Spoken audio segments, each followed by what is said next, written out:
لا غلط، ايه اللي مزعلك؟ لا ده انا بكتئب وبتضايق يا حبيبي، ايه الحنيه اللي في قلبك دي بجد والله؟ بتتضايق لما بتحل نقطه غلط؟ امال ما بتتضايقش لما تخش الامتحانات تحلها غلط؟ طب بلاش نقعد نعاتب في بعض. الحل بتاعي ايه؟ هقول لك الحل بتاعي إيه.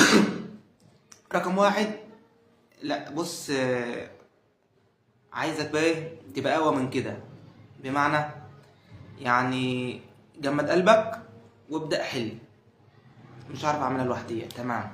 جمد قلبك، دي اهم حاجه، دي اهم حاجه. حتى لو هتغلط عادي. انا بص، قول لنفسك ايه؟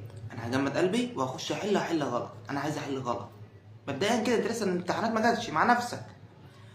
طيب هنعملها ازاي؟ اول احسن حاجه او بدايه كده، شوف مدرس بتحل معاه. لو انت قاعد قدامه وبتحل معاه قشطه، ده هيريحك في حاجات كتير قوي. طب لو اونلاين، هي دي المشكلة. يعني شوف مدرس بيحل واشتغل معاه. بس قبل ما تبدأ تفكر وتشغل دماغك وهو بيحل، اتعلم منه وشوف هو بيحل ازاي. اتعلم منه وشوف هو بيحل ازاي. يعني مثلا دلوقتي قدامي فيديو مثلا مدرس بيحل، انا دلوقتي هو مش عارف اكلم ولا عارف اقول له عيد لي كذا ولا شوف هو بيحل، شوف هو بيعمل ايه، اعمل زيه، اتعلم منه واحدة واحدة.